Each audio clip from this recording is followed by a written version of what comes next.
Shalom, jumpa lagi dengan saya di Klavos Sukacita. Saya akan terus membagi bagian kebenaran firman Tuhan bagi semua pemirsa Klavos yang diberkati oleh Tuhan. Namun sebelumnya mari kita berdoa.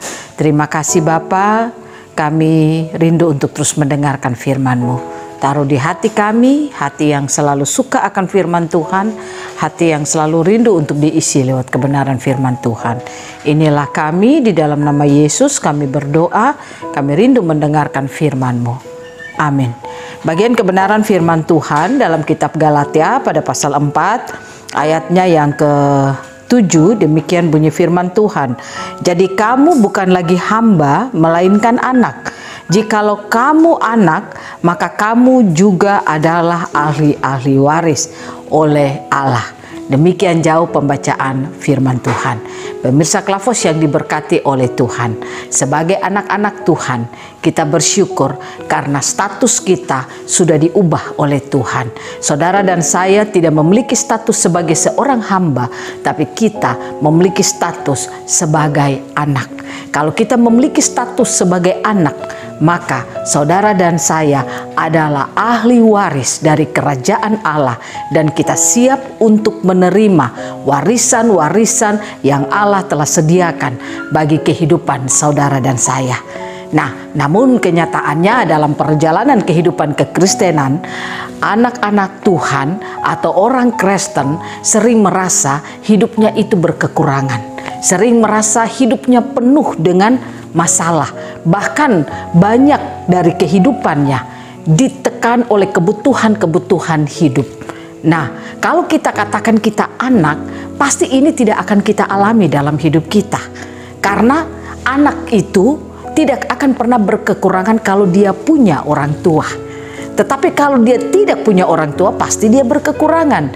Kita bersyukur Bapa kita di surga, dialah Allah kita. Dialah yang mencukupi kehidupan kita. Dialah Allah yang memberkati apa yang kita butuhkan di dalam seluruh kehidupan kita. Nah, oleh karena itu firman Tuhan katakan, kalau kita lihat di dalam bagian kebenaran firman Tuhan dalam Efesus pada pasalnya yang pertama ayatnya yang ketiga, dalam kitab Efesus pasalnya yang pertama ayatnya yang ketiga, firman Tuhan katakan demikian. Terpujilah Allah dan Bapa Tuhan kita Yesus Kristus, yang dalam Kristus telah mengaruniakan kepada kita segala berkat rohani di dalam surga. Ayat 4 katakan, sebab di dalam Dia Allah telah memilih kita sebelum dunia dijadikan, supaya kita kudus dan tak bercacat di hadapannya. Firman Tuhan ini mau katakan kepada saudara dan saya, kita adalah orang diberkati. Sebelum kita ada, sebelum dunia ini ada, berkat warisan yang dijanjikan kepada saudara dan saya itu sudah disediakan Tuhan. Nah, oleh karena itu, kalau kita tahu bahwa kita orang yang telah diberkati oleh Tuhan, kita adalah anak-anak Allah. Kita bukan hamba, tapi kita adalah anak yang punya hak menerima warisan daripada Bapa, maka saudara dan saya tidak perlu bergumul dengan apapun yang kita alami dalam perjalanan hidup kita. Kekurangan kita tidak boleh membuat kita jauh dari Tuhan. Kekurangan kita tidak boleh membuat kita melupakan kasih Tuhan dalam hidup kita. Dan kalau Tuhan izinkan kita mengalami masalah, kebutuhan-kebutuhan, atau masalah apa saja dalam hidup kita, janganlah pernah kita berputus asa. Saudara harus bangun kesadaran saudara orang yang telah diberkati oleh Tuhan. Dan bukan saja itu, status kita sebagai anak-anak Allah, itulah yang harus melekat dalam hidup kita, yang harus dibangun dalam kehidupan kesadaran kita sebagai orang-orang Kristen. Kalau kita adalah anak Allah, maka kita pun berhak untuk menerima janji warisan-warisan itu. Makanya dalam bagian kebenaran firman Tuhan kita dalam kitab Galatia ini dikatakan pada ayatnya yang ke-7 sesuai dengan bacaan kita, jadi kamu bukan lagi hamba melainkan anak. Jikalau kamu anak, maka kamu juga adalah ahli-ahli waris oleh Allah. Nah, oleh karena itu saudara, bagaimana caranya supaya warisan yang Allah janjikan bagi saudara dan saya itu kita miliki dalam hidup kita? Yang pertama yang harus saudara lakukan, posisikan hidup saudara sebagai anak-anak Allah. Artinya di dalam perjalanan kehidupan kita, mari kita hidup sebagai anak-anak Allah. Kehidupan anak-anak Allah itu tidak terhubung dari darah dan daging, tapi kehidupan anak-anak Allah itu mengalami koneksi dengan Allah Bapa di surga. Nah, inilah yang membuat kita punya hak untuk menerima warisan yang Allah janjikan bagi kita. Contoh, banyak orang Kristen mau diberkati Tuhan, mau hidupnya, pekerjaannya, keluarganya, apapun yang dia lakukan, dia mau dia diberkati Tuhan. Tapi masalahnya dia tidak mau hidup sebagai anak-anak Allah yang akurat.